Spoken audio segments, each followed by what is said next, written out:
Kumusta mga kaibigan? Ako po si Rod. Welcome sa Real Talk with Rod, where we talk about life, money, and everything in between.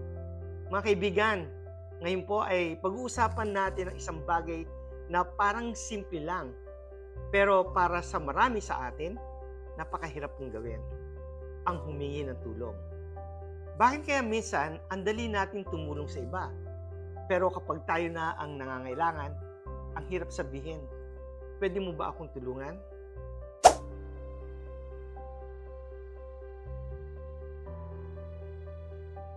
Aminin natin mga kaibigan na sa ating mga Pilipino, lumaki tayo sa kultura ng pagiging matatag, tinuruan tayo na magsikap, lumaban, magtiis, huwag sumuko.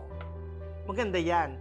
Yan ang dahilan kung bakit maraming Pilipino sa atin, kahit saan man sa mundo, ang nagtatagumpay. Pero minsan, yung lakas natin, nagiging dahilan din kung bakit tahimik tayong nahihirapan. Minsan, ayaw nating magsabi ng problema dahil iniisip natin, ayokong maging pabigat, ayokong kaawaan ako, ayokong isipin nila na hindi ko kaya. Kaya ang nangyayari, nakangiti tayo sa labas, pero sa loob, pagod na tayo. Alam niyo mga kaibigan, naranasan ko rin yan eh. Akala ng ibang tao, okay ang lahat. Nakikita nila ang titulo, nakikita nila ang trabaho, nakikita nila ang tagumpay.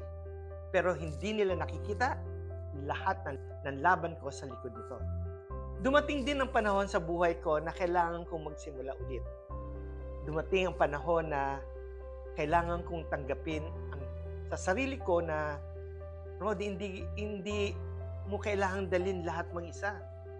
At para sa isang taong sanay maging malakas, mahirap aminin yan.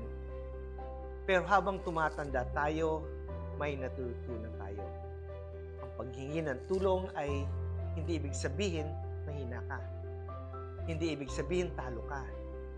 Hindi ibig sabihin nabigo ka. Minsan, ang pinakamalakas na tao ay yung marunong magsabi, hindi ko alam ang sagot, nahihirapan ako, kailangan ko ng kasama. Kahit sa usaping pera, mga kaibigan, ganito rin. Sa maraming taong kong pagtulong sa mga taong may financial challenges, may isang bagay akong napansin. Marami ang hindi agad humihingi ng tulong, hindi dahil wala silang pakialam, kundi dahil nahihiya sila. Nahihiya silang aminin na may problema. Nahihiya silang baka husgahan natin sila. Pero mga kaibigan, ang problema sa inaharap, may pag-asang maayos. Ang problema na tinatago, madalas mas lumalaki. At hindi lang ito tungkol sa pera. Tungkol ito sa buhay, sa pamilya, sa relasyon, sa mga laban na tahimik natin dinadala. Lahat tayo ay may panahon na tayo ang tumutulong.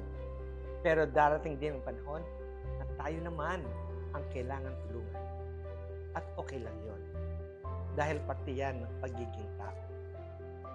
Kaya kung ikaw ngayon ay may bigat na dinadala, huwag mong isipin na kailangan lagi kang matapang. Minsan ang tunay na tapang ay hindi yung pagsasabing, kaya ko lahat. Minsan ang tunay na tapang ay pagsasabing, kailangan ko ng tulong. Mga kaibigan, hindi tayo nilikha para lumaban ng mag-isa.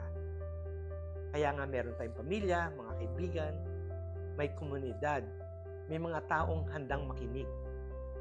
Minsan kailangan lang natin buksan ang pinto. Dahil ang kamay na humihingi ng tulong ay hindi kamay ng taong sumusuko. Ito ay kamay ng taong gustong bumangon. Ako po si Rod. Ito ang Real Talk with Rod dahil dito pinag-uusapan natin ang buhay, pera at lahat ng nasa pagitan.